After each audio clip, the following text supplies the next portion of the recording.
Hello friends, welcome to Proving CS. This is Professor Praveen Baldua. I'm teaching to CS students from last 10 years approx, more than 10 years. I used to teach at CS Foundation, Executive and Professional. Now I am also teaching at CS ET level. Now hope आप लोग ने मेरे बहुत सारे videos देखे होंगे. Now this video will going to be a very helpful video for you all and many more others are coming up. CS ET students के लिए बराबर धमाका वीडियो है ये. Now this is the second time, ठीक है, we are bringing exam paper for you. We are analysing and we are discussing exam papers for you.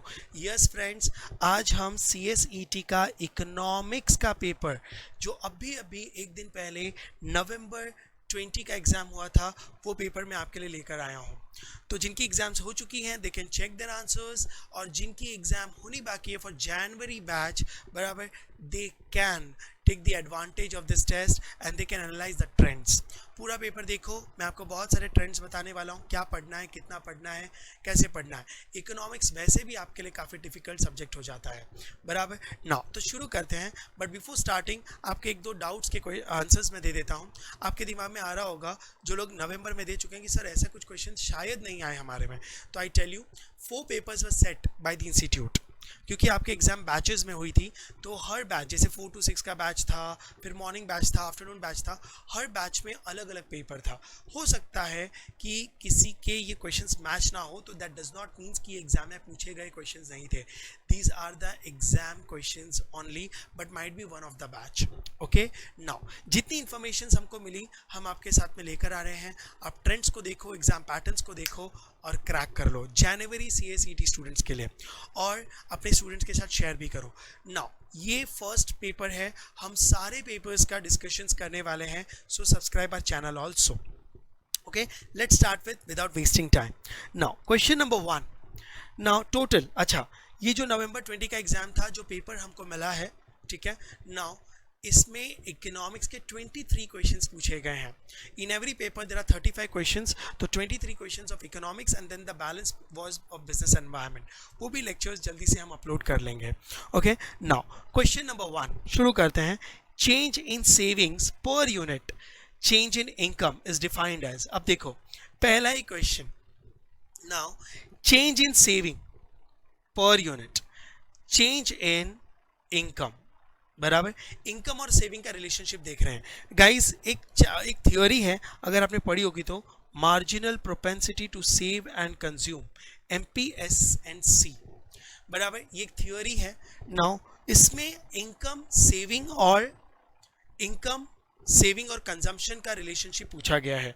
Now तो मैं आपको यही बता दूं, आपको ये थ्योरी क्या बताना चाहती है. I don't want to go in detail.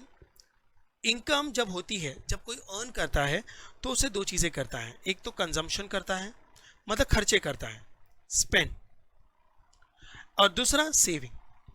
अब मालूम है ये दोनों चीज़ें इनकम से ही होती हैं बराबर है. अगर कंजम्पशन बढ़ेगा तो सेविंग कम हो जाएगी, और कंजम्पशन कम होगा तो सेविंग बढ़ेगा. एम आई करेक्ट और नॉट? Of course. तो इनकम से सेविंग भी होती है और इनकम से कंजम्पशन भी. इन तीनों के रिलेशनशिप को समझाया गया. तो इनकम को जब कंजम्पशन के रिलेशनशिप से समझाया गया, that is called marginal propensity to consume, MPC. और जब इनकम को सेविंग के साथ समझाया गया, that is called marginal propensity to save. Either these theories are interlinked, because without consumption saving is not possible, and without saving consumptions are not possible, expenditures are not possible बराबर है. ना तो अब क्या पूछा है, इनकम को saving से लिंक कर रहे हैं, हाँ कि ना. तो इस थियोरी को आप क्या नाम देंगे? तो आंसर है marginal propensity to save. Friends, marginal propensity to save. Sir अगर कंजम्पशन होता तो मार्जिनल प्रोपेंसिटी टू कंज्यूम हो जाता. Now I am not getting into the detail of this theory बराबर. नाउ मार्जिनल का मतलब क्या है? One extra. एक एक्स्ट्रा इनकम में अगर एक्स्ट्रा खर्चा बढ़ता है तो सेविंग कम हो जाती है, खर्चा कम होता है तो सेविंग बढ़ जाती है. बहुत सिंपल सा रूल है. तो फर्स्ट का ए आंसर है. ओके, फर्स्ट का A is the answer. Sorry, just a minute. Fine, ये चीज समझ गए आप. Next, consider the following statement. दो स्टेटमेंट्स दिए हैं. पहला, जीडीपी डिफ्लेटर, नेशनल इनकम का क्वेश्चन है. डिफ्लेटर मतलब नेशनल इनकम आ जाएगा. इसका फॉर्मूला दिया है national GDP divide by upon real GDP, और दूसरा स्टेटमेंट है for firm NVA net value added is equal to gross value added plus depreciation. मतलब दो फॉर्मूले हैं, एक जीडीपी डिफ्लेटर का फॉर्मूला है और एक नेट वैल्यू एडेड का फॉर्मूला है। Firm one just an exemplary. अब क्या पूछा है, which of the following is correct. ओ, कौन सा स्टेटमेंट करेक्ट है, बराबर। तो ये दोनों स्टेटमेंट में से कौन सा स्टेटमेंट ट्रू है, कौन सा स्टेटमेंट फॉल्स है, या दोनों ट्रू है या दोनों फॉल्स है, ये आपको बताना है। तो ये वही बता पाएगा जिनको एक्चुअली नेशनल इनकम के सारे फॉर्मूलाज याद हो, बराबर। Now GDP deflator you people have learn, may attempt में एक्चुअली जीडीपी डिफ्लेटर का फॉर्मूला यूज करके कैलकुलेशन आया था, इस बार थियोरी आई है, बराबर। नाउ कोई बात नहीं, but GDP deflator may attempt में भी आया था, नवंबर में भी आया है। ओके, नाउ अब जीडीपी डिफ्लेटर का जो फॉर्मूला पढ़ चुके हैं, दे नो कि जीडीपी डिफ्लेटर का ये फॉर्मूला एक्चुअली राइट है, तो फर्स्ट स्टेटमेंट एक्चुअली ट्रू है। लेकिन सेकंड फॉर्मूला रॉन्ग है। सर क्यों, मैं बताता हूं। आपको पता नेट वैल्यू एडेड का फॉर्मूला होता है gross value added minus depreciation.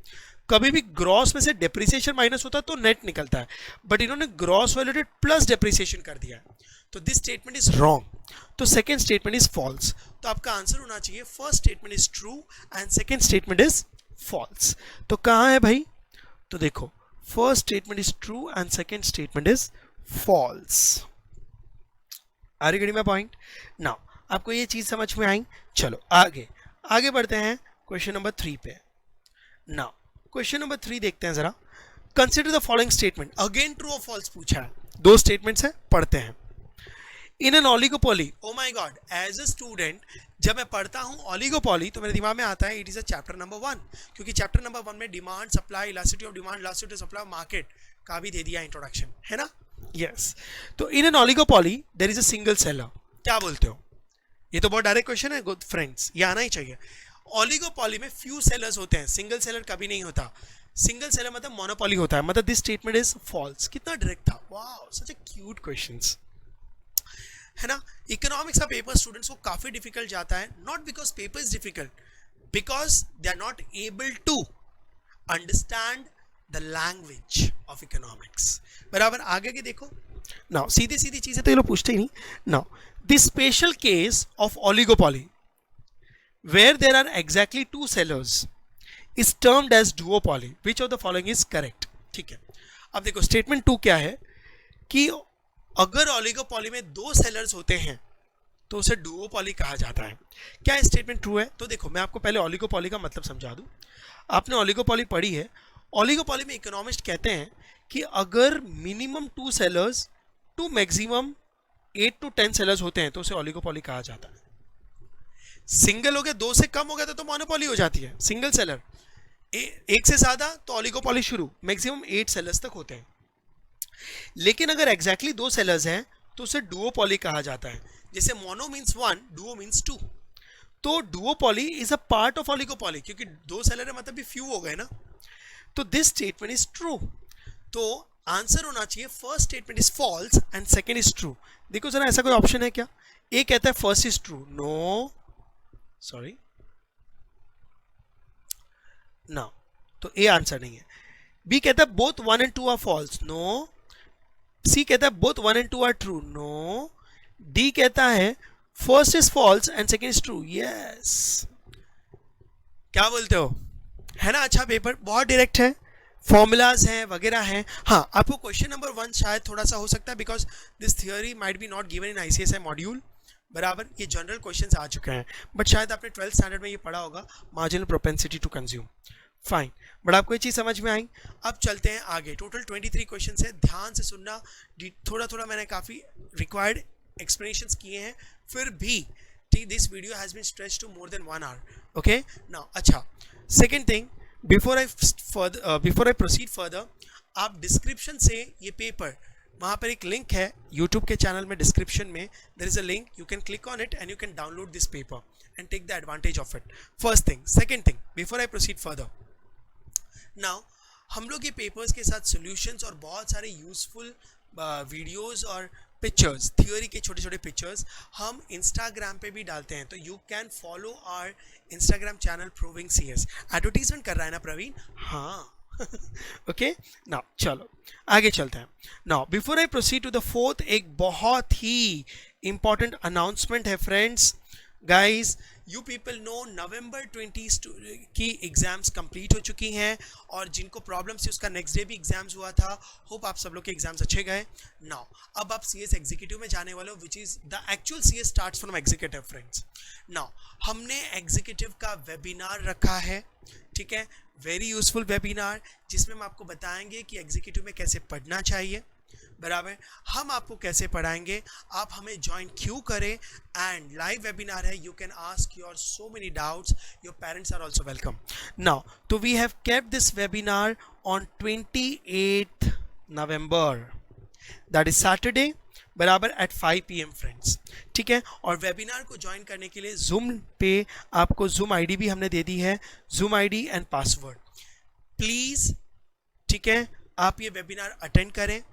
Whether you join the class or not, but you should know what are the facts, what team we have. ज़बरदस्त टीम है हमारी, committed team है. Now and after the webinar also, ठीक है, you should not trust on our words. Please, there are so many competitors who are giving negative comments about us. I understand competition है, but you should not trust on our words. You should not trust on their words. webinar attend करो, और आपकी duty है कि कहीं पे भी admission लेने से पहले आप हमारे बारे में 5 स्टूडेंट से पूछें. Abhishek Sharma will going to take a webinar, who is the main one of the most important faculty. There are many more, and CA Nihal Bhatt sir will going to take this webinar. You can ask your all doubts over here. ठीक है, तो don't forget 28th November at 5 PM you should join it. ठीक है, let's start आगे without wasting time. अब हम चलते हैं क्वेश्चन नंबर 4 पे.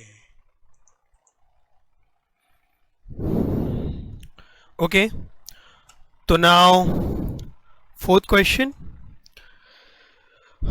फोर्थ क्वेश्चन देखो क्या है. A depository keep securities electronic form on behalf of the investor. An example of depository in India is. अब देखो, बहुत अच्छा क्वेश्चन है, ठीक है, फाइनेंशियल मार्केट चैप्टर है आपके इकोनॉमिक्स में, उसका ये पार्ट है. नाउ अभी कहना क्या चाहता है, you people know shares, debentures, bonds, ये पहले फिजिकल फॉर्म में हुआ करते थे. You might be knowing some background, लेकिन अब ये इनविजिबल हो गए हैं, इलेक्ट्रॉनिक मोड में कन्वर्ट हो गए हैं, जिसे आप डीमेट अकाउंट भी कहते हैं शेयर्स वगैरह के लिए. बराबर, अब मुझे एक चीज़ बताओ, इलेक्ट्रॉनिक मोड हो गया, एकदम सिंपल वर्ड्स में समझाता हूँ. एक्चुअल चीज़ें, बहुत सारी चीज़ें हैं इसके अंदर which will go to learn in executive somewhere. जब सेबी का सब्जेक्ट आएगा तो ये बहुत सारी चीज़ें आने वाली हैं. ठीक है, now can you tell me, पहले शेयर्स फिजिकली हुआ करते थे, कुछ कागज के टुकड़े, अब सब कुछ इनविजिबल हो गया. व्हेन आई से इलेक्ट्रॉनिक फॉर्म, तो इट इज समथिंग इनविजिबल. जैसे जैसे अब आपका पैसा भी इनविजिबल हो गया है, करेंसी फिजिकल भी है, बराबर, 100 रुपीज़ का करेंसी है, 200 का है, 500 का है, 2000 का है, लेकिन आजकल आप पेटीएम कर पाते हो, आजकल आप बैंकों से ऑनलाइन पेमेंट कर पाते हो. That is an electronic transfer, मतलब आपका पैसा भी क्या हो गया, invisible, just the figures are getting transferred. Am I correct? वैसे अब शेयर्स भी हैं, शेयर्स अब फिजिकल फॉर्म में नहीं है, डीमैट के फॉर्म में है. आप इलेक्ट्रॉनिक मोड से सॉफ्टवेयर्स के थ्रू उसको बाइंग एंड सेलिंग करते हो, दिखता नहीं है, बस फिगर्स आते जाते रहते हैं, एंट्रीज होती रहती हैं. मुझे एक चीज़ बताओ, जब ये चीज़ दिखती नहीं है तो इस पर कंट्रोल कौन करे? हाँ, अब समझा. तो जब कंट्रोल, जो चीज़ दिख नहीं रही उस पर कंट्रोल कैसे करेंगे? नाउ तो गवर्नमेंट ने बैंकों को कंट्रोल करने के लिए, मेरी बात को सुनना, ये क्वेश्चन का मतलब क्या है, बहुत सारी बैंक्स हैं, बैंक्स में सेविंग अकाउंट, एफडी अकाउंट, इतने सारा पैसा है, उस पर कंट्रोल किसका है? आरबीआई का. हाँ कि ना? तो जैसे आपके बैंक अकाउंट होते हैं जिसमें आपका पैसा पड़ा होता है, वैसे ही डीमेट अकाउंट होते हैं जिसमें आपके सिक्योरिटीज पड़ी होती हैं. तो बैंक अकाउंट पे कंट्रोल और रेगुलेशन कौन कर रहा है? आरबीआई. वैसे ही डीमेट पे आपकी सिक्योरिटीज को कंट्रोल कौन कर रहा है? बस मैं यही चीज समझाना चाहता हूं. Which is the organisation which have regulation control, regulatory control on this demat accounts. अब सुनो क्या लिखा है वापस. A depository keeps securities, securities का मतलब shares, bonds, debentures, electronic form, demat invisible, on behalf of investor, an example of depository in India is. उस organization का नाम क्या है जो आपके इलेक्ट्रॉनिक फॉर्म के डिपॉजिटरीज को रेगुलेट करते हैं, आप जो इन्वेस्टमेंट्स करते हैं उसको सेफ रखते हैं, बराबर। उन ऑर्गेनाइजेशंस का नाम क्या है इंडिया में? तो सुनो, इंडिया में दो ऑर्गेनाइजेशंस हैं जिनका डिपॉजिटरीज पे कंट्रोल है, जो इन्वेस्टर्स के शेयर्स की देखभाल करते हैं, कंट्रोल करते हैं, कुछ गलत लेन देन ना हो जाए उसका, बराबर। They keep a tracks. Now that is, one is NSDL, another one is CDSL. These are the two organizations in India, बराबर। नाउ तो आपका आंसर होगा इसमें NSDL, national securities depository limited. A is the answer, ठीक है। तो B, सी और D नहीं हो सकता, तो मैं इसे हाईलाइट कर देता हूं। चलो, this is your answer, NSDL। Okay, आपको समझा? नाउ ठीक है। तो सर आपने CDSL भी बोला, अब वो ऑप्शन में नहीं था।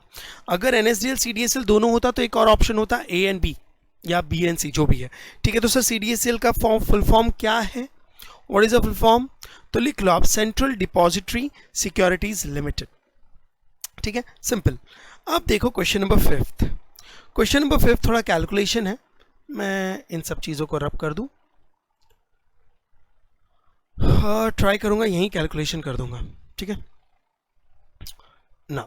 चलो, question number 5, a manufacturing firm operates under perfect competition, बराबर। अभी फर्स्ट लाइन जब मैं एज ए स्टूडेंट पढ़ रहा हूं तो मुझे लगता है परफेक्ट कंपटीशन का क्वेश्चन है, मतलब चैप्टर नंबर 1 है।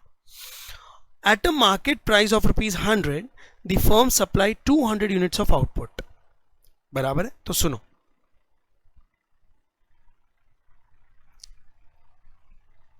ठीक है, इसका मतलब वो क्या कहना चाहते हैं मैं लिखता जाता हूं। Old price, old quantity.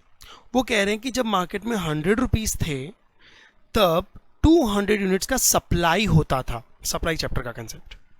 The market price increase to 130, market price 100 से 130 हो गया, तो कहने से now it's a new price, बराबर। Now and the price elasticity of the firm is 1.1। ओ, मुझे अब इस लाइन से समझ में आया कि परफेक्ट कंपटीशन का चैप्टर नहीं है, it is a price elasticity का चैप्टर। तो now we have to calculate price elasticity, तो आपको फॉर्मूला याद रहना चाहिए। तो इन्होंने एक्चुअली प्राइस इलास्टिसिटी दी हुई है 1.1, बराबर।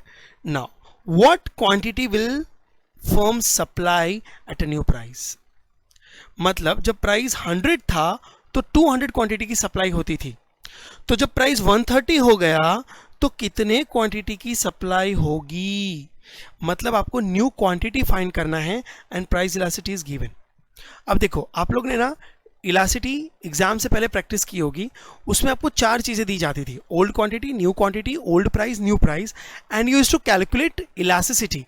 बट ये उल्टा है, इसमें आपको ओल्ड प्राइस, न्यू प्राइस दिया है, ओल्ड क्वांटिटी दिया है और इलास्टिसिटी दी है जो आप नॉर्मली कैलकुलेट करते थे, है ना। और you have to find out new quantity now. तो कैसे फाइंड करोगे? बोलो बोलो। तो चलो देखते हैं लास्ट में। लेट्स स्टार्ट विद, मैं इसे रब कर देता हूं। फाइन, जरा देख लेते हैं कि कैसे सॉल्व करेंगे। ओके, हो रब हो जाओ भाई। ओके, नाउ लिसन, ध्यान से सुनना, बहुत सिंपल है, लेकिन जो नॉर्मली आप कैलकुलेशन करना सीखे थे एग्जाम से पहले, बराबर, that is given in the question. So how will go to solve it? तो now listen, old price, sorry, old quantity, new price, new quantity supply. Okay, now listen, what they are saying, when the price was 100, 200 quantity supplied, am I correct? When the price become 130, how much they should supply? तो this new quantity you have to find out. Agree? ये मेरा question है। अच्छा, एक और दिया है question में कि प्राइस इलास्टिसिटी इज 1.1, बराबर। Now this is given in the question, ध्यान से सुनना, बहुत सिंपल है नाउ, बट सुनो। चलो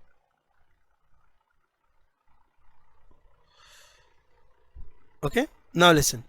अब देखो, आप लोग ने प्राइस इलास्टिसिटी का फॉर्मूला आपको पता होगा, percentage change in quantity supply upon percentage change in price. This is your formula, am I correct? ये आपका फॉर्मूला है।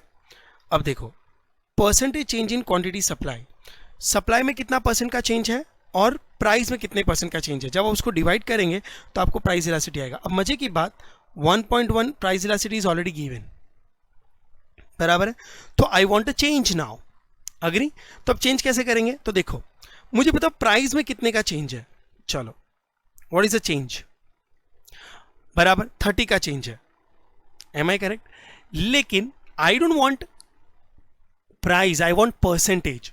तो कैन आई से, अगर मैं प्राइस की बात करूं तो 30 का डिफरेंस है, डिवाइड बाय 100 इंटू 100, इट्स 30%।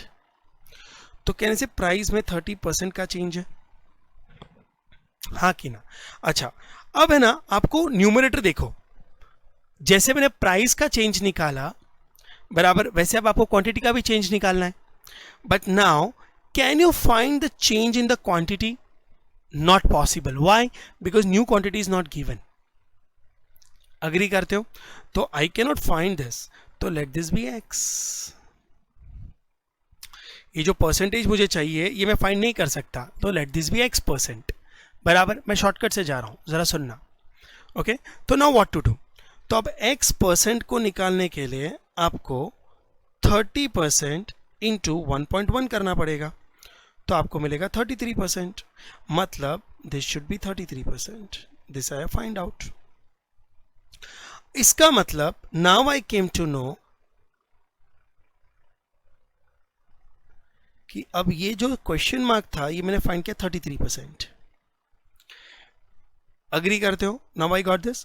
तो 200 प्लस 33%, आप कैलसी पे करो, 200 प्लस 33% का बटन दबाना, तो आपको मिलेगा 266। तो 266 is the answer. This is how the calculation is, बराबर। अब आप बोलोगे सर हम लोग ने ऐसा कभी सॉल्व नहीं किया। गाइस, मैंने आपको शॉर्टकट बताया, आप ये फॉर्मूला यूज करते हो, change in quantity upon quantity into 100 upon change in price upon price into 100, है ना? तो ये जो change in price upon price है, यही तो मैंने 30% निकाला, और ये आप फाइंड नहीं कर सकते थे, इसलिए मैंने इसको x ले लिया, बराबर। वीडियो को स्टॉप करें, लिखो, नहीं तो रिवाइंड करके वापस देखो। फाइन, तो होप यू अंडरस्टूड दिस। तो your answer is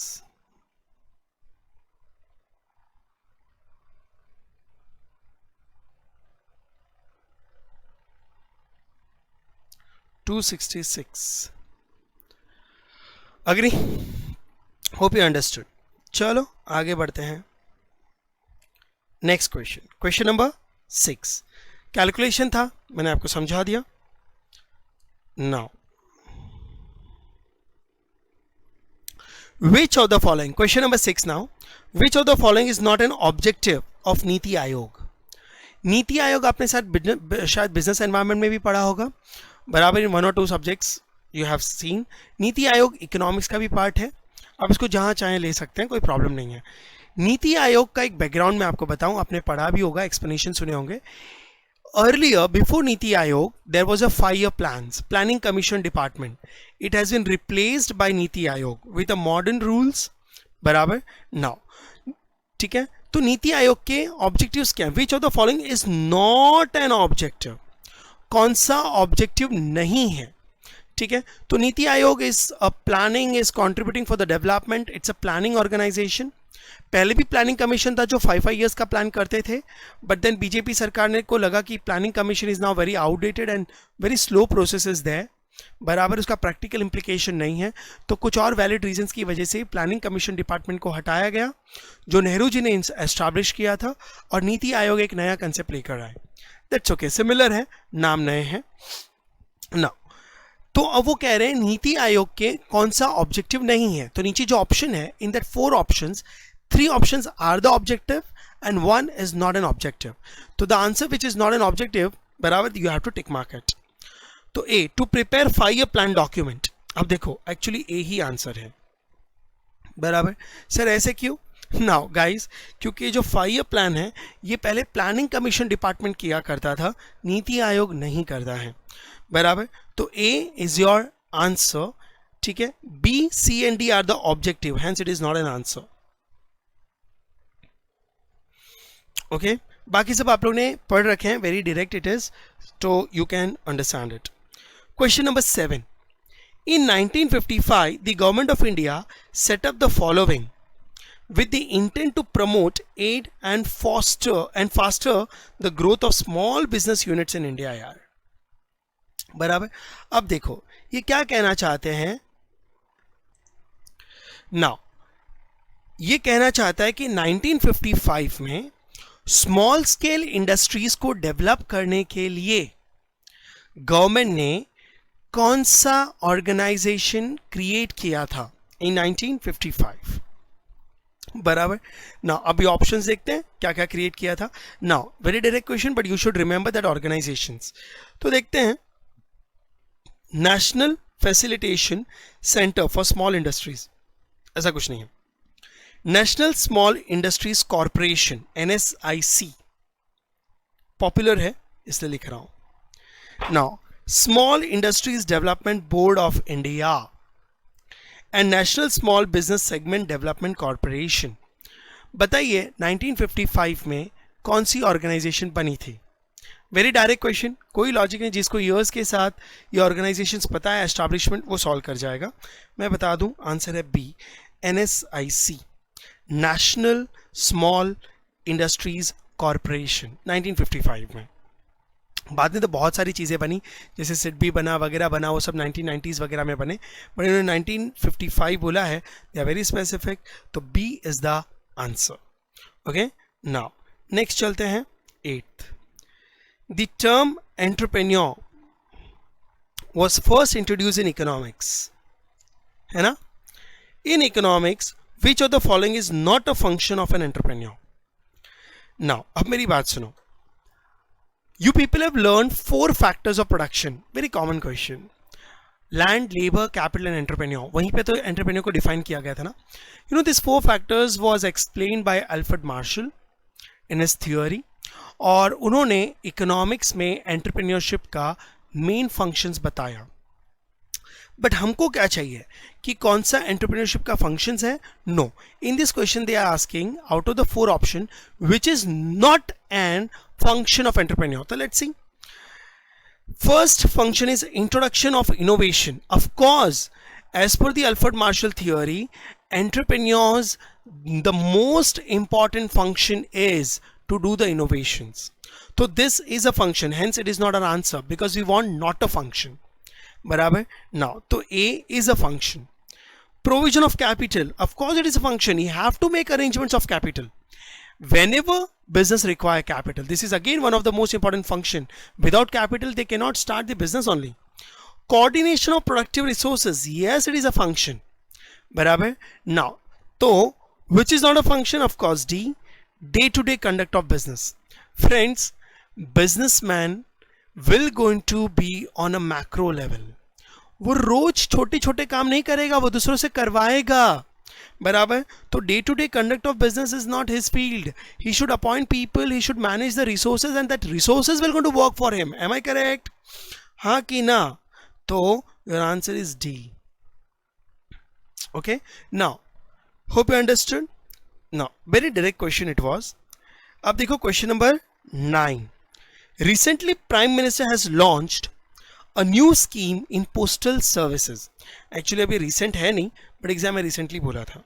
That is known as Sukanya Samriddhi योजना बराबर। सुकन्या समृद्धि योजना was a deposit scheme where parents can deposit some money on his daughter's name. Sukanya, okay, daughters, son के ऊपर नहीं, for her future education, for future purposes बराबर। Now ये जो सुकन्या समृद्धि योजना है, this program was launch by prime minister in which on which date और year.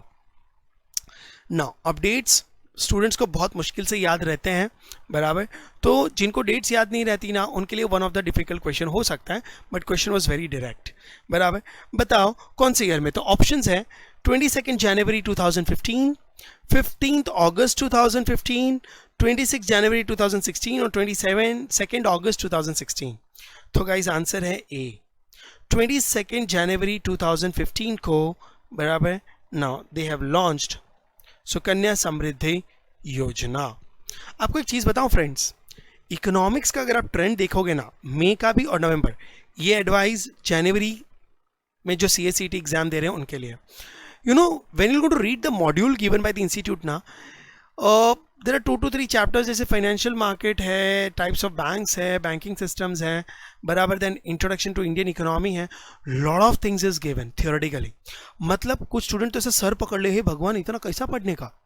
Lot of stories are given, lot of history is given. नहीं, जो last 2 papers का जो trend बता रहा है ना, what they are mainly focusing on establishment, purpose of establishment and the head department. That's all, except conceptual formula based chapters. Okay, जैसे demand supply chapter number 1, national income, budget, ये बहुत ही छोटे छोटे कंसेप्ट्स हैं, ये कंसेप्चुअल बेस है. लेकिन 2 chapter बहुत जनरल है, जो स्टूडेंट्स को डिफिकल्ट पड़ता है, बोलते इतना पढ़ने का क्या. बट जो लास्ट 2 अटेम्प्ट्स का जो मैंने ट्रेंड देखा है, मैंने अगस्त 20 का भी पेपर अपलोड किया है, you can watch it on our YouTube channel, बराबर. Now I have found that either they asking GK type of questions. इसके हेड्स कौन है, कोई हेड चेंज हो गया तो उसका नाम पूछ लेते हैं, बराबर. उसका एस्टैब्लिशमेंट डेट पूछते हैं, उसके ऑब्जेक्टिव्स पूछते हैं. हर चीज़ का ये 3 चीज़ पढ़ो. पास्ट में क्या हुआ, उसकी हिस्ट्री क्या थी, ये सब की ज़रूरत नहीं है. 4 पॉइंट सब में पढ़ लो. वाओ, कितना अच्छा आइडिया दिया ना मैंने बातों बातों में. It was not planned. Okay, now आप लोग साथ में हो तो वी कैन डू जादू इन CS यार, है ना. चलो, now next question, what is OTP. चलो, व्हाट इज OTP. चिंगुस क्वेश्चन है ना, बट कभी कभी इजी क्वेश्चन अच्छे होते हैं. OTP का फुल फॉर्म क्या है भाई. इट्स वन टाइम पासवर्ड, बराबर. सबको आता है भाई OTP, अग्री करते हो. It's a one time password. C is the answer. So students, hope आप लोग को 10 क्वेश्चंस समझ में आ गए होंगे. Now we are getting into the 11th question. Okay, now अब देखो 11th क्वेश्चन क्या है. loans obtained by government of India, loans obtained by government of India are classified as. अब देखो ये बजट चैप्टर है, बराबर. नाउ अगर कोई भी गवर्नमेंट ऑफ इंडिया अगर लोन ले रही है तो ये कौन से टाइप का रिसिप्ट हुआ. नाउ ए कहता है कैपिटल रिसिप्ट, बी कहता है कैपिटल एक्सपेंडिचर, सी कहता है रेवेन्यू एक्सपेंडिचर और डी कहता है रेवेन्यू रिसिप्ट. तो व्हाट काइंड ऑफ, बराबर, this transaction is, what is the nature of this transaction. So now even though you are an account student, तो भी आप ये नॉर्मली सॉल्व कर ही लेते. नाउ सबसे पहले चीज बी और सी तो हो नहीं सकता, बिकॉज लोन में पैसा आ रहा है, we are taking a loan. तो when we are taking a loan तो वी आर रिसीविंग मनी, तो it can not be an expenditure. तो B and C can not be the answer. The answer is A, capital receipt. Now आपको एक और चीज का doubt आ सकता है, sir why it is not a revenue receipt. Guys आप लोगों ने पढ़ा होगा बजट का chapter. Revenue receipt is a receipt which is regular in nature, बराबर, which is a normal income for the government. यहां पर लोन क्रिएट हो रहा है, लाइबिलिटी क्रिएट हो रही है, it is not a regular, बराबर. So it's a capital receipt. Hope you understood. Now चलो, तो 11th question was very easy, very direct.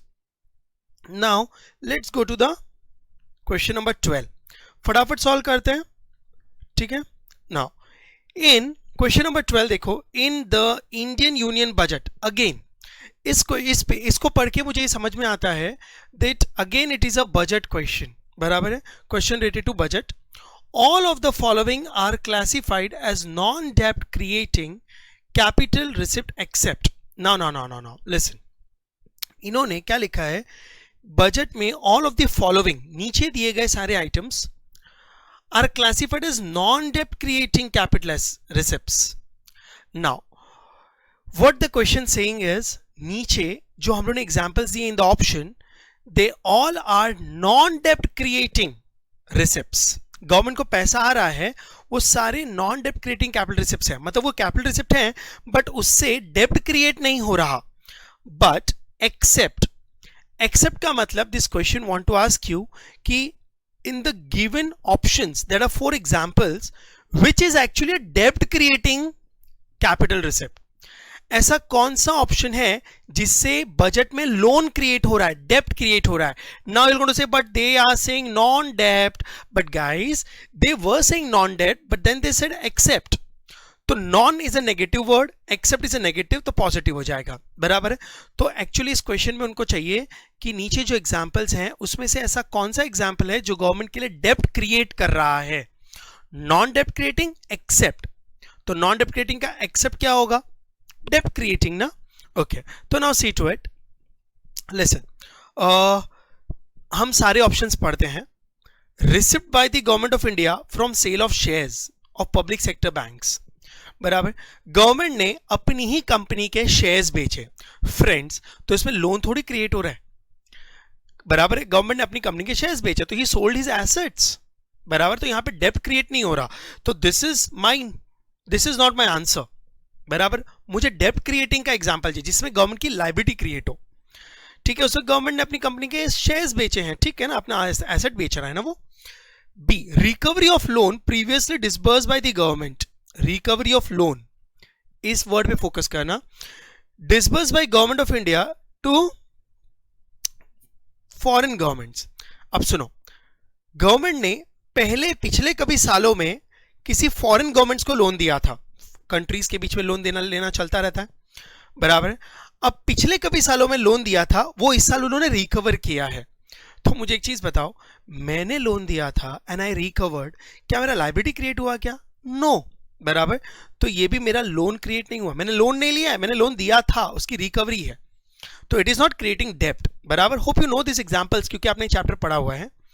सी कहता है recovery of loan, again same example. तो सर क्या बी और सी ऑप्शन सेम है? पढ़ के देखते हैं। Previously disburse by government of India to union territories.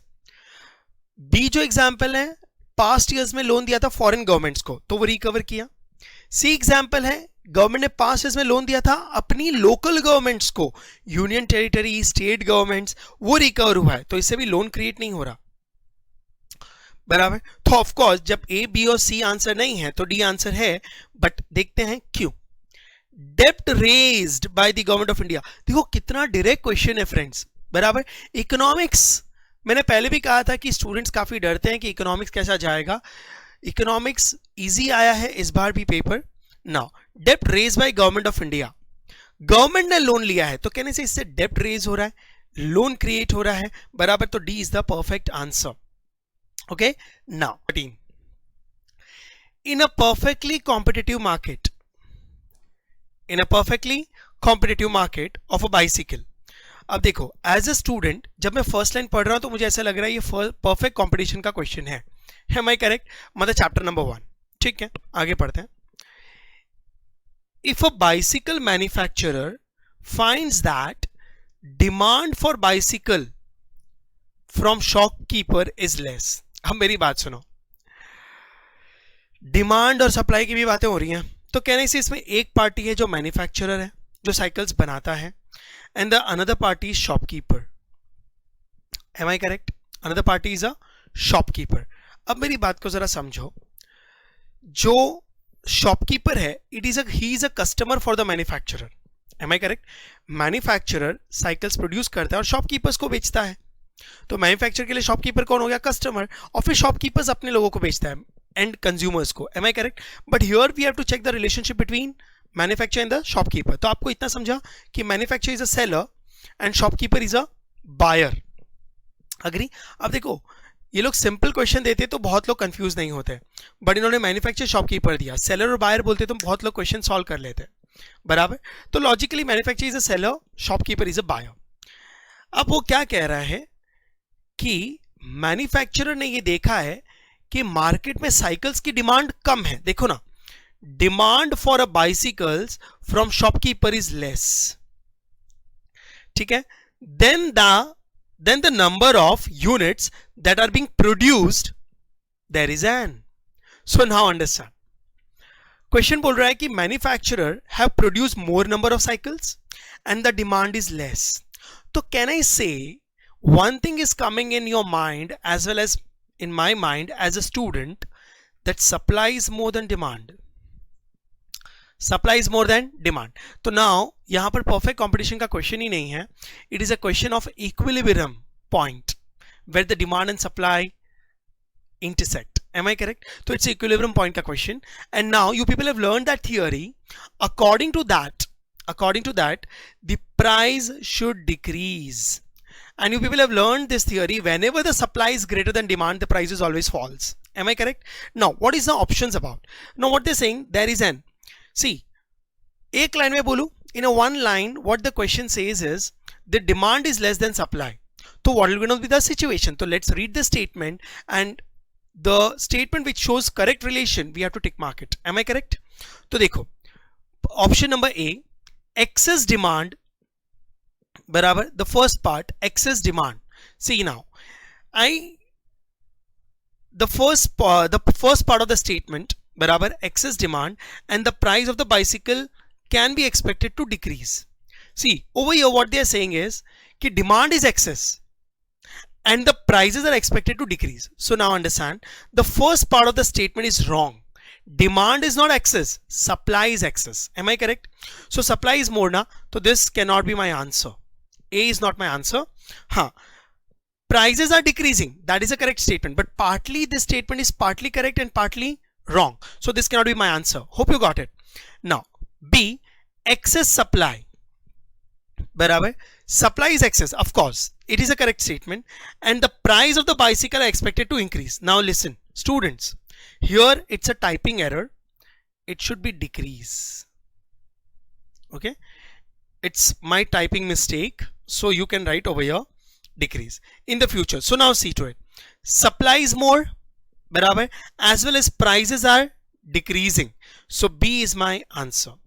In the exam बराबर over there decrease was there, but wrongly it is typed as an increase, so you can change it. Okay, now C, so no need to read C and D. B is the perfect answer. Okay, now let's go to the next question. Question number 14. अब question number 14 देखते हैं. The Fiscal Responsibility and Budget Management Act 2003. आपने ये नाम economics में सुना होगा, बराबर है. फाइनेंशियल मार्केट के चैप्टर में भी पढ़ा होगा FRBM एक्ट, और भी आपने कई जगह पे पढ़ा है. नाउ क्या पूछ रहे हैं? The fiscal responsibility and budget management act 2003 mandates the government of India to take measures to reduce. Now आपने जब ये चैप्टर डिटेल पढ़ा होगा, जब ये टॉपिक पढ़ा होगा फाइनेंशियल मार्केट में, FRBM एक्ट बराबर, और डेफिसिट के चैप्टर में भी पढ़ा होगा क्यों बनाया गया था. There were so many other measures बराबर to streamline the financial expenditures, to reduce the expenditures. ठीक है, now there are many more, but one of the major reason was to reduce the deficit. Indian government में बराबर हमारे India में बहुत deficit था, तो एक ऑर्गेनाइजेशन का बनना जरूरी था जो डेफिसिट्स को कंट्रोल करे, जो गवर्नमेंट को टाइम पे मदद करे कि भाई ये खर्चे कम करो बराबर, ताकि हमारा डेफिसिट्स कम हो. Deficit means what? When your expenditures are more then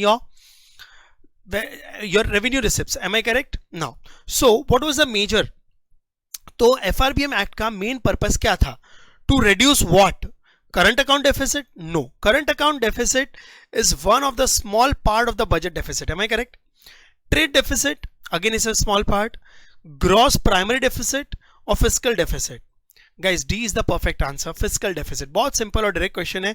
now ज्यादा एक्सप्लेनेशन की इसमें जरूरत नहीं थी. Let's go to question number 15 now. 15 question. Hope so economics का पेपर बहुत इजी लग रहा है. आपको सेमिनार अटेंड करना है बराबर. नाउ ठीक है, 28 को माइट भी, अभी ऐसा कोई ये नहीं आया है announcement from the institute, but 28 को we are expecting the results. We are expecting. Okay, now so let's start. Question number 15. Please attend the seminar for CS executive. Question number 15, the chairperson and the whole time member of the insurance regulatory and development authority. Direct question है। अब देखो इसका economics से कोई लेना देना नहीं है, ये जनरल नॉलेज वाले क्वेश्चंस हैं। इस बार इकोनॉमिक्स में जीके टाइप ऑफ क्वेश्चंस बहुत आए हैं, ठीक है। जो insurance regulatory development authority of India है, IRDAI, you people know it's a controller authority बराबर ऑफ द इंश्योरेंस कंपनीज। क्या लिखा है? Are appointed by the government of India for a term of. IRDA के जो चेयरपर्सन अपॉइंट होते हैं वो कितने सालों के लिए अपॉइंट होते हैं? The chairperson of IRDAI and other members are appointed for how many years? 4 years, 2 years, 3 years की 5 years? Answer is 5 years. There is nothing to explain with it. 5 years का ड्यूरेशन है। हमारी इंडिया की central government भी 5 years के लिए होती है ना? Okay, now question number 16, all of the following are important functions of stock exchange in India except. ओ हो, ये एक्सेप्ट वर्ड है ना, बहुत इंपॉर्टेंट हो जाता है। जो भी स्टेटमेंट लिखा होता है आगे एक्सेप्ट लिख दो, वो स्टेटमेंट का पूरा ऑपोजिट हो जाएगा, है ना? नाउ ओके, तो all of the following are important functions of a stock exchange in India except. नीचे दिए गए बराबर जो भी ऑप्शंस हैं वो सारे स्टॉक एक्सचेंज के कंट्रोल में आते हैं, पावर्स में आते हैं, एक्सेप्ट मतलब वो 4 ऑप्शन में से एक ऐसा एग्जाम्पल है जो स्टॉक एक्सचेंज के पावर में नहीं आता, उसको आपको सिलेक्ट करना है। तो which of the function does not comes under the authority और power of stock exchange, that you to select it. बराबर, stock exchange you people have understood, it's a share market. बराबर, बहुत ही डायरेक्ट क्वेश्चन है, किसी को technicality नहीं भी, किसी को टेक्निकलिटी अगर नहीं समझती है then also they can select the proper answer. Now see to it. A कहता है a stock exchange assure safety of transaction to investors by following good regulatory practices. Yes, stock exchange का काम है कि वो, ठीक है, इन्वेस्टर्स के पैसों को सेफ रखे, ज्यादा मैनिपुलेशंस होने से रोके। आप सेबी पढ़ने वाले हो, ठीक है, एग्जीक्यूटिव में, और यहां पर भी थोड़ा थोड़ा आप लोग देखेंगे इंट्रोडक्शन सेबी का, ठीक है। नाउ तो of course it is a authority. मुझे तो फिर ए अपना आंसर नहीं है, because we want that answer which does not comes under the authority of stock exchange. Okay, तो इन्वेस्टमेंट पॉइंट ऑफ व्यू से सारी अथॉरिटी स्टॉक एक्सचेंज के पास है। A, stock exchange give investors the chance to disinvest and reinvest continuously. Of course stock exchange में आप लोग क्या करते हो, BSE NSE में क्या करते हो, शेयर्स खरीदते हो, शेयर्स बेचते हो। शेयर्स खरीदना मतलब you are investing your money, और शेयर्स बेचना इसका मतलब you are disinvesting, you are removing your fund from the market. Am I correct? So यही तो काम होता है, तो ये तो उनके पावर में आता ही है, तो ये उनकी अथॉरिटी में आता है, इसलिए अपना आंसर नहीं है। C, a stock exchange prevent anti competitive agreements between the firm. Guys, anti competition agreement, competitions में बराबर है, एग्रीमेंट्स में इंटरफियर करना स्टॉक एक्सचेंज का काम नहीं है, हाँ कि ना? So this does not comes under the authority of stock exchange. C is the answer, C is the answer. Are you getting my point? Now तो सर फिर ये एंटी कॉम्पिटिटिव एग्रीमेंट किस में आता है? तो guys the organisation which handle anti competitive agreement is CCI, competition commission of India. बराबर, खैर टेक्निकल है, जाने दो, बट स्टॉक एक्सचेंज के इसमें नहीं आता। सर डी देखते हैं, डी भी पढ़ लेते हैं जरा। Stock exchange provide mechanism for constant determination of a prices of securities. Yes यार, प्राइस फ्लक्चुएशन हो रहा है, हमको प्राइसेस पता चलते हैं, बराबर है, प्राइसेस पे ट्रैक रखा जाता है, कांस्टेंट है ना, तो ये उनकी अथॉरिटी में आता है, इसलिए अपना आंसर नहीं है। तो आंसर इज सी। एग्रीमेंट्स वगैरह में कोई उनका इंटरेस्ट नहीं है, दे आर, ठीक है, dealing with the share markets, there is no agreements over there. Now चलो फाइन, आगे बढ़ते हैं। क्वेश्चन नंबर 17, थोड़ा फास्ट फास्ट चलते हैं, है ना? Now listen, consider the following statement. Okay, अब देखो ये जो क्वेश्चन है ना फ्रेंड्स, ये कोई इकोनॉमिक्स नहीं है, ये एक जनरल क्वेश्चन है, चलते फिरते आप किसी को भी पूछ सकते हो यार। You can ask this type of questions to anyone. It's an argumentative based question, there is no conclusion to it, ठीक है, it's a realistic situation which happened and it's an advisory kind of question you can say। तो जरा देखते हैं, an argument in favor of agriculture subsidies, the topic is agriculture subsidies। agriculture subsidies को लेकर public क्या क्या सोचती है, क्या क्या आर्ग्यूमेंट होते हैं इन फेवर, बराबर। अच्छा, पहले तो मैं आपको सब्सिडीज का मतलब समझा दूं। Government give subsidies to reduce the inflations, और government give subsidies in that basic things which people cannot afford, जैसे एलपीजी गैस है, बराबर है। मैं एग्रीकल्चर की बात नहीं कर रहा हूं, मैं सिर्फ सब्सिडीज की बात कर रहा हूं अभी फिलहाल, ठीक है। एलपीजी गैस सबको चाहिए, whether you are from rich people, whether you are from middle class, whether you are from lower middle class. तो उसको सस्ता रखने के लिए अगर मार्केट में एलपीजी गैसेस के प्राइसेस बढ़ भी जाएं तो भी उसको सस्ता रखने के लिए वो एक्सपेंडिचर गवर्नमेंट बेयर करती है, और आपके घर पे डिस्काउंटेड प्राइस पे आता है। The discount is called subsidies in a layman term that you people know now. People are learning economics यार, कम ऑन, लवेबल सब्जेक्ट है ना। नाउ कुछ बोले हे भगवान क्या बोल रहा है। हाँ चलो, an argument in favor of agriculture subsidies is that most farmers, अच्छा हम एग्रीकल्चर सब्सिडीज की बात कर रहे हैं, फार्मर्स की हालत खराब रहती है, फार्मर्स हमारे इंडिया में बहुत पुअर हैं ऐसा माना जाता है, लेकिन ऐसे बहुत सारे फार्मर्स हैं जो सुपर रिच हैं।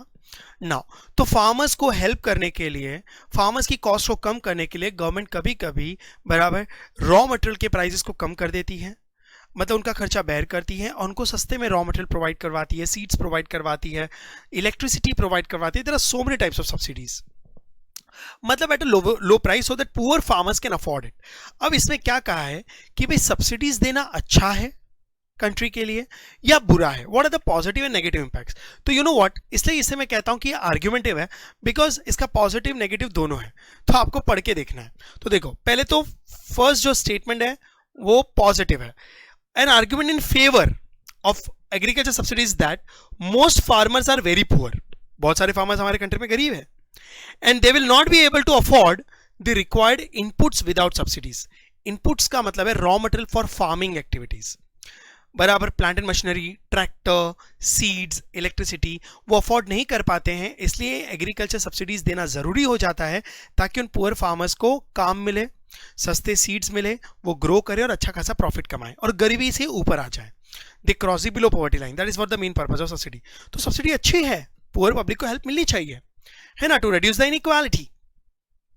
सेकंड क्या कहते हैं, an argument against agriculture subsidies. कुछ बोलते हैं सब्सिडीज खराब है इंडिया के डेवलपमेंट के लिए, क्यों? नाउ देखते हैं, is that the subsidies largely benefit to the fertiliser industry and prosperous farmers. कुछ लोग कहते हैं कि ये सब्सिडीज गरीब फार्मर्स तक पहुंचती ही नहीं है, सारा फायदा रिच फार्मर्स बराबर प्रॉस्परस फार्मर्स और इंडस्ट्री खा जाती हैं। The benefit does not reach to the ground level, तो सब्सिडीज नहीं होनी चाहिए।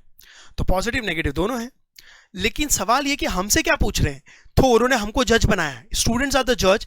Now you justify whether both the arguments are correct or whether both the arguments are wrong, whether one is correct another is wrong, that you decide and trick mark the correct answer। तो देखो options क्या है, first statement is false and second is true, or both 1 and 2 are false, or both 1 and 2 are true, and D option is 1 is true and 2 second is false।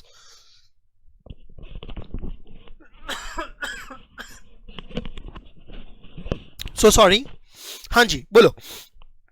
तो देखो क्वेश्चन number 17 में कौन सा आंसर राइट है और कौन सा आंसर रॉन्ग है आप मुझे बता दो।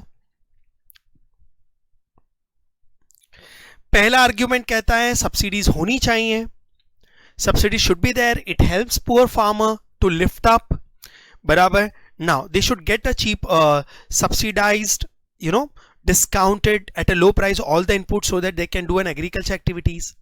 but argument 2 कहता है सब्सिडीज नहीं होनी चाहिए, सब्सिडीज बराबर, that subsidies advantage does not reach to the poor farmer, only the maximum subsidies maximum benefit of that subsidy बराबर are taken by industries and the rich farmers who don't require the discounts। अब मैं आपको एक चीज बताता हूं आपकी knowledge के लिए, ये जो दोनों आर्ग्यूमेंट्स है ना, ये आर्ग्यूमेंट्स एक्चुअली फैक्ट है। जब ग्रीन रिवोल्यूशन हुआ था, आपके सामने एक सिचुएशन रख देता हूं, ये आर्ग्यूमेंट्स उस टाइम के हैं। तो ग्रीन रिवोल्यूशन का one of the major thing was they want to teach to the farmers to use modern techniques. ठीक है, पहले बुलक कार्ट्स यूज होते थे, बराबर है। नाउ उसके बाद में गवर्नमेंट चाहती थी कि फास्टर प्रोडक्शन हो, तो they should use modern technologies, farmers should use modern technologies like tractors and all, insecticides, pesticides, so that the production should grow. बराबर। तो उन्होंने अब poor farmers, low middle class के फार्मर्स जो है वो ट्रैक्टर कहां से खरीदे, मशीनरीज कहां से खरीदे, बराबर, जो इक्विपमेंट्स हैं ना, तो गवर्नमेंट ने क्या किया, उसको सब्सिडाइज रेट में बेचा। तब उसके ऊपर आर्ग्यूमेंट्स हुए कि भाई ये जो ट्रैक्टर्स वगैरह आप सब्सिडाइज रेट पे दे रहे हो, ये ट्रैक्टर कितना भी सब्सिडाइज कर लो तो भी पुअर फार्मर खरीद नहीं सकता। Am I correct? Now so only the advantage goes to rich farmers. But कुछ लोगों ने आर्ग्यूमेंट किया अगर सब्सिडीज नहीं करेंगे तो हम पहले भी नहीं खरीद पाते, अब थोड़ा बहुत तो खरीद पाएंगे। तो both the arguments were there. तो सब्सिडीज होनी भी चाहिए, लेकिन कुछ इस तरीके से हो कि पुअर फार्मर्स तक ये प्लान्स पहुंचे, रिच फार्मर्स को कम बेनिफिट्स मिले। तो both the statements are true actually. Practically poor farmers को नहीं पहुंच रहा है और रिच फार्मर्स उसका एडवांटेज ज्यादा ले रहे हैं। तो ये दोनों आर्ग्यूमेंट्स एक्चुअली करेक्ट है। Now both are opposite to each other, but दोनों रियलिस्टिक सिचुएशंस हैं। ठीक है, सब्सिडीज की जो पॉलिसीज हैं वो बनाई जाती हैं गरीबों के लिए, लेकिन तो पहला आर्ग्यूमेंट एक्चुअली करेक्ट है। दूसरा आर्ग्यूमेंट प्रैक्टिकल है पर वो उन तक पहुंच नहीं पाती। बराबर है। Now only the advantages goes to the rich farmers. Both the arguments are correct, so they should come up with a middle way. So you cannot draw the conclusion, but both the situations are correct. Okay, तो C is the perfect answer. आगे चलते हैं, मैंने बहुत detail में explanation दे दी इसकी। बराबर, आगे बढ़ जाते हैं। Question number 18। Commodity X and Y are substitute. Oh ho. Now listen. If price of X decreases, guys, you know, अब एज अ स्टूडेंट सोचू ना तो मैं सर खुजाना चालू करूंगा, हे भगवान ये कौन से चैप्टर का है। देखो यू नो व्हाट, हमारा दिमाग एक सीक्वेंस में सोचता है। बराबर, जो चैप्टर्स हम पढ़ के जाते हैं, we can not recognise the question unless until we don't come to know it is of which chapter. our brain think in a sequence, you know. Might be that thinking goes in a fraction of second, but we have to think in the same sequence. We cannot go instantly. Am I correct? Now it is an activity of fraction of second. सबसे पहली चीज तो ये first chapter है, demand. Sir कैसे पता चला? Substitute. अब आपने फैक्टर्स अफेक्टिंग डिमांड्स पढ़े होंगे, उसमें एक फैक्टर पढ़ा होगा price of substitute goods. Am I correct? जिसको सब्स्टिट्यूट गुड्स का रिलेशनशिप पता है, the people who remember the relationship of substitute, they can give this answer. Okay, तो मैं पहले आपको सब्स्टिट्यूट का रिलेशनशिप याद दिला दूं। First let me explain you what was the relationship. I know you know, बराबर, बट देन टू, बराबर, मेरे जैसे स्टूडेंट्स को नहीं याद रहता है यार, मैं कंफ्यूज हो जाता हूं, तो देख ले। नाउ अंडरस्टैंड, सब्स्टिट्यूट गुड्स का जो रिलेशनशिप है वो क्या है? Price of X and demand of Y. Price of X and demand of Y. Now substitute goods have direct relationship. सबसे पहली चीज तो बराबर है, डायरेक्ट रिलेशनशिप होता है सब्स्टिट्यूट्स को। सर ऐसे कैसे होता है यार? बताऊं मैं? चलो थोड़ा सा रिलेशनशिप ले लेते हैं। I want some space. ओहो, I have sufficient space over here. देखो, अगर आपने पढ़ा होगा तो substitute goods always have direct relationship. Okay, so substitute goods have direct relationship. कैसे? पहले ये देख लो फटाफट। मान लो कि price of dairy milk and 5 Star, ये दोनों चॉकलेट्स हैं, दोनों एक दूसरे के सब्स्टिट्यूट हैं, दोनों को हम रिप्लेस कर सकते हैं। Price of dairy milk, quantity demand of dairy milk and quantity demand of 5 star. ठीक है, अब सब्स्टिट्यूट गुड्स में है ना, प्राइस ऑफ एक्स होता है और डिमांड ऑफ वाई होता है। तो मेरे लिए जो डेयरी मिल्क है वो एक्स है और मेरे लिए जो 5 स्टार है वो वाई है। आप कुछ भी ले सकते हैं, मैं डेयरी मिल्क 5 स्टार ले रहा हूं बिकॉज एक्स और वाई बहुत कंफ्यूजन होता है। अब रूल्स क्या कहते हैं कि अगर प्राइस ऑफ डेयरी मिल्क 10 है और प्राइस ऑफ 5 स्टार भी ले लेता हूं 10 है, ठीक है, it is irrelevant but then too I am explaining. अगर दोनों 10 रुपीज के हैं तो पब्लिक को कोई फर्क नहीं पड़ता कोई भी चॉकलेट खरीदे। मान लो कि मुझे दोनों भी अच्छे लगते हैं, बराबर, प्रेफरेंस के ऊपर मत जाओ। तो मान लो कि मार्केट में 50 चॉकलेट्स डेयरी मिल्क की बिकती हैं रोज, और 50 चॉकलेट्स, ठीक है, 5 स्टार्स की बिकती हैं। मतलब मार्केट में डिमांड कितने की है? 100 चॉकलेट्स डेली क्वांटिटी, बराबर। It doesn't matter for me whether I am eating Dairy Milk और whether I am eating 5 Star, okay. अब क्योंकि दोनों का प्राइस क्या है? Same, agree. अब देखो क्या होता है, दोनों सब्स्टिट्यूट है, मार्केट में 100 चॉकलेट्स बिक रही है, कुछ भी बेचो। लेकिन लिसन, मान लो कि डेयरी मिल्क का प्राइस 11 रुपीज हो गया और 5 स्टार का प्राइस अभी भी 10 है, बराबर। तो मालूम है अचानक से क्या होगा? रोज का 100 चॉकलेट ही बिकेगा, डेयरी मिल्क महंगी हो गई है, तो पब्लिक क्या करेगी? तुरंत इसको 20 कर लेगी और इसको 80, क्योंकि अब कंपैरेटिवली 5 स्टार सस्ता हो गया है। Even though the price of 5 star has not been changed, just because the dairy milk का price has been increased, the 5 star has become comparatively cheaper, सस्ता। Am I correct? तो the बराबर, तो the effect is the demand of dairy milk will going to fall and the 5 star will going to boost off. This is called substitute effect. अच्छा, अगर price of dairy milk 9 हो जाता है, even though the price of 5 star remains same, तो अब सस्ता क्या है? dairy milk। तो पब्लिक सीधा ये 80 कर देगी और ये 20 कर देगी, बराबर। इसे कहते हैं सब्स्टिट्यूशन इफेक्ट। अब मेरी बात सुनो, we are not concern with quantity demand of dairy milk and we are not concern with the price of 5 star, क्योंकि यहां पे प्राइस एक्स का और डिमांड वाई का होता है। Am I correct? Hope you understood this. तो दोनों में कौन सा रिलेशनशिप है? तो देखो, ये तो स्टैंडर्ड था ना। अब देखो, डेयरी मिल्क का प्राइस 11 हुआ, मतलब 10 से 11 हुआ, बढ़ा, तो 5 स्टार की डिमांड भी 50 से 80 हुई, बढ़ी। It is called direct relationship. Price of dairy Milk कम हुआ, 10 से 9 हुआ, फॉलन, तो 5 स्टार के डिमांड भी 50 से 20 हो गया, फॉलन, बराबर। तो दोनों में डायरेक्ट रिलेशनशिप है। जब प्राइस का एक्स का प्राइस, डेयरी मिल्क का प्राइस बढ़ता है तो 5 स्टार की डिमांड बढ़ जाती है। जब डेयरी मिल्क का प्राइस कम होता है तो 5 स्टार की डिमांड कम हो जाती है, because customer want to buy comparatively cheaper product. Practical है ना। अब देखो, उन्होंने डेयरी मिल्क को 5 स्टार नहीं लिया है, बट एक्स और वाई तो लिया है ना, तो मैं एक्स और वाई ले लेता हूं। अब मालूम है उन्होंने क्या लिखा है? अब देखो जरा क्वेश्चन, मैं वापस आता हूं। क्वेश्चन नंबर क्या था भाई? 18। Commodity X and Y are substitutes, okay, if the price of X decreases. अगर एक्स का प्राइस कम हो गया तो क्या होगा? तो मेरे एग्जाम्पल पे वापस आते हैं, अगर एक्स का प्राइस कम हो गया तो क्या होगा? I am changing the colour for your, चलो। तो प्राइस ऑफ एक्स कम हो रहा है, मतलब मेरे एग्जांपल में 9, तो मुझे बताओ 5 स्टार की डिमांड क्या हुई? 50 से 20 फॉल हो गई कि नहीं? तो व्हेन द एक्स का price are decreasing, the demand of Y also decreases, agree. अब ये आंसर मुझे चाहिए, demand of Y should decrease. आ जाओ आ जाओ आ जाओ, जल्दी से आ जाओ। नाउ लिसन, क्वेश्चन नंबर 18 में A option, what is A option over here? My red pen. Quantity demand for both X and Y decreases. Sorry, Y का क्वांटिटी डिक्रीज हो रहा है लेकिन एक्स का नहीं, एक्स का हम देख भी नहीं रहे, तो A option is wrong. Quantity demand of X increases but the quantity demand of Y decreases.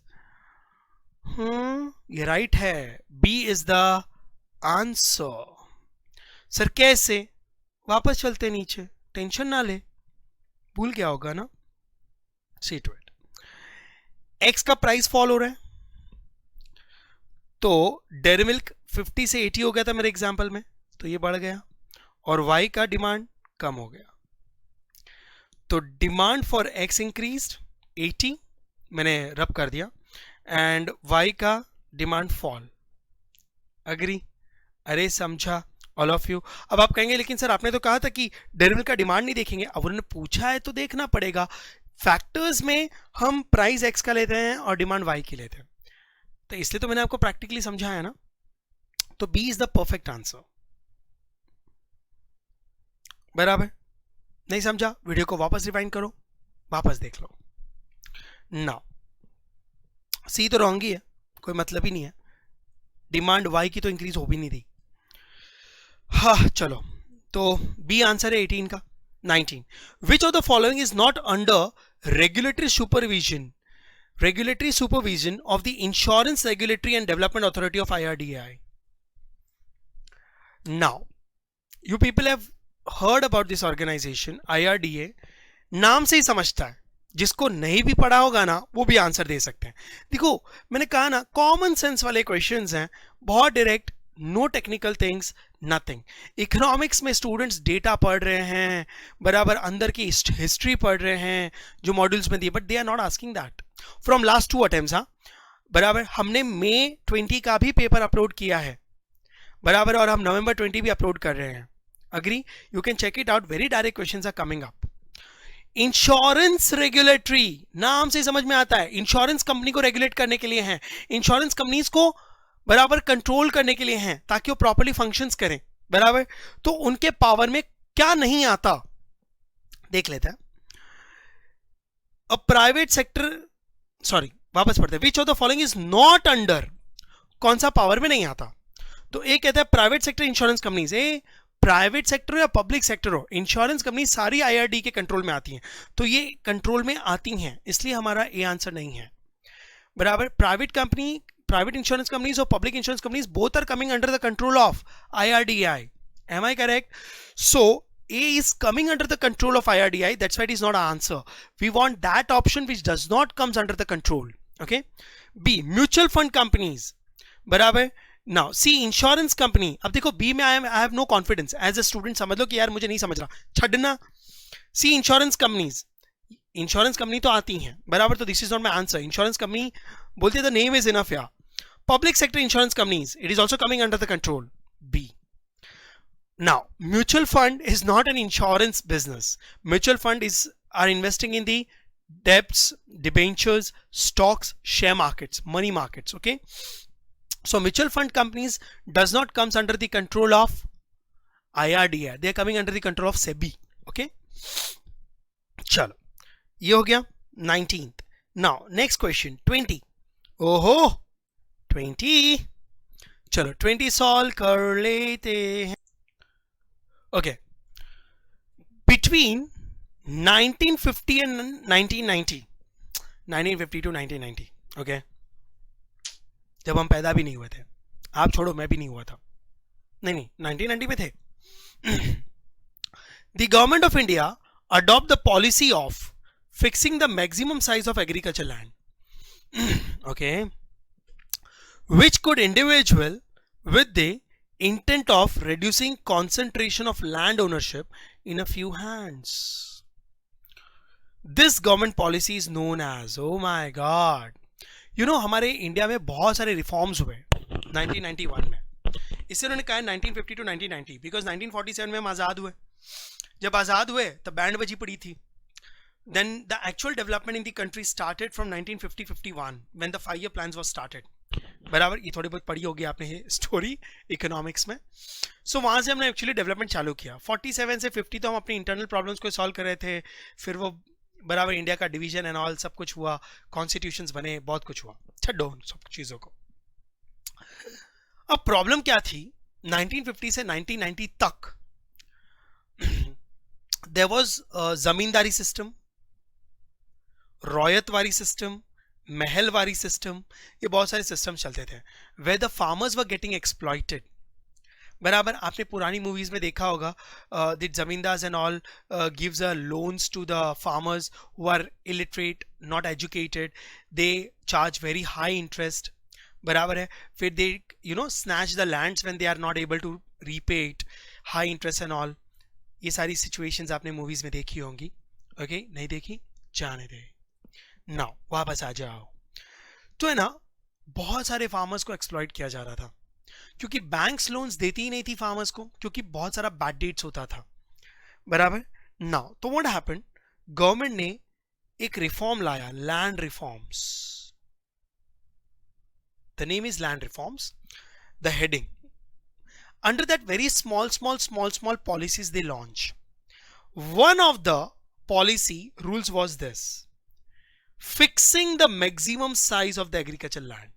ये जो सेकेंड लाइन है ना, हाईलाइट करूं? हो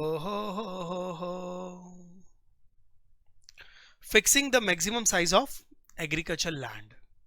ओके, नाउ सारी गवर्नमेंट ने क्या देखा कि मेजॉरिटी लैंड सिर्फ फ्यू लोगों के कंट्रोल में है. उधार दे दे के स्नैच कर लेते थे जब वो रिकवर नहीं कर पाते थे, वगैरह वगैरह बहुत कुछ चलता था. तो गवर्नमेंट ने क्या किया, ये जमींदारी सिस्टम को ही खत्म कर दिया और सारा लैंड जो इलीगल तरीके से उन्होंने हड़पा हुआ था वो सबको रीडिस्ट्रीब्यूट किया ताकि सबको जमीन मिले. और उन्होंने एक रूल लॉन्च किया कि किसी भी बंदे के पास एक लिमिट से ज्यादा जमीन नहीं होनी चाहिए. So that the purpose behind was this that each and every person should get a small part of land so that they can do a proper agriculture activities. So they redistributed and they fixed the limit, and the limit was something, it depends on the quality of the land, fertile land, non-fertile land, wet land, not wet land के हिसाब से एक limit रखी थी कि एक आदमी को इतनी जमीन मिलनी चाहिए, इससे ज्यादा है तो लो किसी दूसरे को दो. बराबर. नाउ अब ये लॉन्च हुआ लैंड रिफॉर्म्स, तो वो कह रहे हैं कि ये जो फिक्सिंग एक लैंड, एक आदमी कितनी जमीन अपने पास रख सकता है, ये लिमिट जब फिक्स की गई थी, इस रिफॉर्म को, इस प्रोग्राम को क्या नाम दिया गया? बराबर. अब आप लोग बोलोगे सर ये इकोनॉमिक्स में तो हमने कहीं नहीं पढ़ा. Now agriculture is there in your module, might be so much detail information is not there, might be there, और आपने डिटेल्स नहीं पढ़ा होगा. बट स्टूडेंट्स मैं आपको एक चीज बताता हूं, छड़ ना, क्वेश्चन बहुत डायरेक्ट है, जमीन से रिलेटेड है कि नहीं है, ऑप्शंस पढ़ते हैं. बराबर. यार तुक्का मार भी लो तो लॉजिकली मारो ना. देखो मॉडर्न इरिगेशन, मुझे एक चीज बताओ, जमीन की लिमिट पे फवारे से क्या लेना देना? बराबर. It is not related. Loans at low interest, what is the relation between loan and land? yaar, come on, irrelevant option. Fertilizer and pesticides, I'm talking about over here land, they are talking about raw material of the farms. I'm not concerned. Land ceiling, naam match kar le, land land land land, zameen zameen zameen zameen, है ना. चलो ए मतलब तुक्का मारने के लिए, but if you have it is there in the module. बराबर. ये तो थोड़ी हिस्ट्री मैंने डिटेल बता दी, बट समझो. Question number 21. Where is the head office of SEBI? कितना डायरेक्ट क्वेश्चन, ये जीके है बाबू, जीके. और अगर आपको सेबी का ऑफिस नहीं पता ना बाबू, आप सीएस कर रहे हैं, याद रखो, जाके आओ. मुंबई वालों, the Stock Exchange Board of India head office is in Mumbai, that is BKC, Bandra Kurla Complex. What a beautiful building यार, जाके देख के तो आओ. बॉम्बे वाले तो जा सकते हो, लॉकडाउन है, कोई बात नहीं, बाद में जाके देख लेना, वैसे सब ओपन है, you can go and visit it. बराबर. तो मुंबई में है सेबी का हेड ऑफिस, बहुत डायरेक्ट था. Question number 22. What is repo rate? Oh, for Reserve Bank of India. Financial market का कंसेप्ट है. रेपो रेट क्या होता है? What is repo rate? बराबर. आपने ये 12th स्टैंडर्ड में पढ़ा होगा, CSET में भी पढ़ा होगा ना. कौन से चैप्टर में पढ़ा होगा मैं 12th स्टैंडर्ड में? क्रेडिट कंट्रोल मेथड्स पढ़ा है, credit creation, credit control methods, हाँ कि ना. Repo rate, reverse repo rate, CRR, cash reserve ratio, O my God, नहीं पढ़ा. ओपन मार्केट ऑपरेशंस, छड्डो छड्डो छड्डो छड्डो. What is repo rate? जिसको इसका मीनिंग पता है, he can directly give the answer. Now repo rate क्या होता है? Repo rate is an interest rate only, but is that rate on which RBI give loan to the banks and Reserve Bank of India. तो कभी कभी बैंकों के पास fundings की कमी हो जाती है या मार्केट में पैसों की शॉर्टेज हो जाती है, तो बैंक्स आरबीआई से लोन ले सकती है. Banks are giving, RBI is giving loan to bank. Banks are taking loan from RBI. RBI is giving loan और banks are taking, one and the same. तो मैं जो एक चीज बताओ, RBI जब बैंक्स को लोन दे रही हैं तो क्या RBI फ्री में लोन देगी? No, bank will going to pay what? Interest, है ना. This interest is called repo rate. तो एक्चुअली डेफिनेशन क्या बन गया? Repo rate is a rate at which, repo rate is that interest rate at which RBI gives loan to the commercial banks. Am I correct? और उल्टा बोलूं, repo rate is a rate, interest rate at which commercial bank take a loan from RBI. है ना, समझ गए? चलो देखो, what is the repo rate of the Reserve Bank of India? Interest rate at which bank borrow funds from RBI against eligible collateral. A is the answer. कितना simple था, simple था, simple था. मेरा पूरा इकोनॉमिक्स का paper simple था. Majority students ने ना मेरे सब्जेक्ट को बदनाम कर रखा है भाई. Eco is very tough, eco is very tough, rest all subjects I can manage but I can not manage economics. कुछ नहीं आ रहा. बराबर. चलो, बी सी डी रॉन्ग है, तो I am not discussing that information, you can check it out. Question number 23, last question. Receipt by the Government of India of shares in public sector undertaking are an example of. Receipt by Government of India of shares in public sector undertaking are an example of. इसमें कुछ गड़बड़ है, typing error है, मैं करेक्टिफाई कर देता हूं. ठीक है. Receipt by Government of India from sale of shares. Exam में बराबर क्वेश्चन आया था, डोंट वरी, मैंने पढ़ा है ना इसके लिए. Receipt by government of India from sale of shares in public sector undertaking are example of. अब कुछ स्टूडेंट सोच रहे होंगे, sir why don't you have read the whole paper and then you started recording. Actually students, करना तो मुझे वही चाहिए था, but I was so much excited to upload these lectures on YouTube for your maximum benefit कि मुझे लगा यार स्क्रीन में देख लेंगे, सब घर के ही लोग तो हैं यार, आप सब अपने ही हो. Am I correct? इसलिए मैंने बोला, I typed it and I started recording. I was very much excited to give you this papers. ठीक है.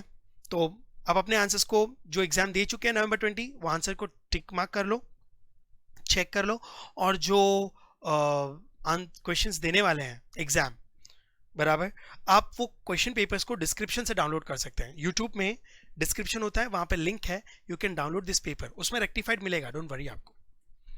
Shares in public sector undertaking are an example of.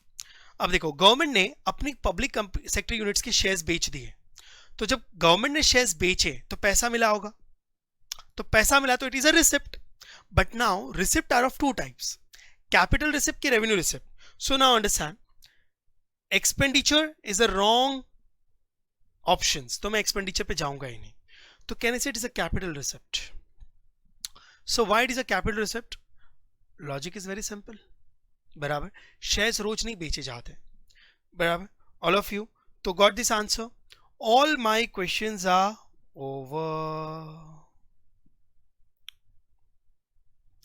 All my questions are over. ठीक है, don't worry, you will going to get all the notes. Answers आप इस video से download कीजिए, कर लीजिएगा. But you understood everything, fine. So before I wind up my lecture, I request you, best of luck. सबसे पहली चीज तो best of luck for your results. ठीक है, I wish you will going to clear with a very very fabulous marks. And the students, CSE students who are watching this video for January batch, it will be very useful. They can download these question papers from the description. Second thing, now these all papers we are also uploading on Instagram. हमारे Instagram channel को भी आप ठीक है follow कर सकते हैं. Name is proving CS @CSET, और एक और चैनल है फॉर CS एग्जीक्यूटिव. ठीक है, you can follow that, proving CS, search करो मिल जाएगा यार. You people are very smart in Instagrams. Okay, now second thing, ये ऐसे बहुत सारे वीडियोस हम अपलोड करने वाले हैं, तो you can subscribe this channel also if you feel कि we are giving a useful information and which is, you know, contributing some part, some knowledge to your career. Executive professional पे भी काफी सारे videos आने वाले हैं. ठीक है, थैंक यू वेरी मच. ठीक है, चलते हैं, बाय बाय. नेक्स्ट सब्जेक्ट में मिलेंगे, नेक्स्ट सब्जेक्ट्स में देखेंगे. बट प्लीज आप सेमिनार अटेंड कीजिएगा विच आई हैव अनाउंस्ड अर्लियर. ठीक है.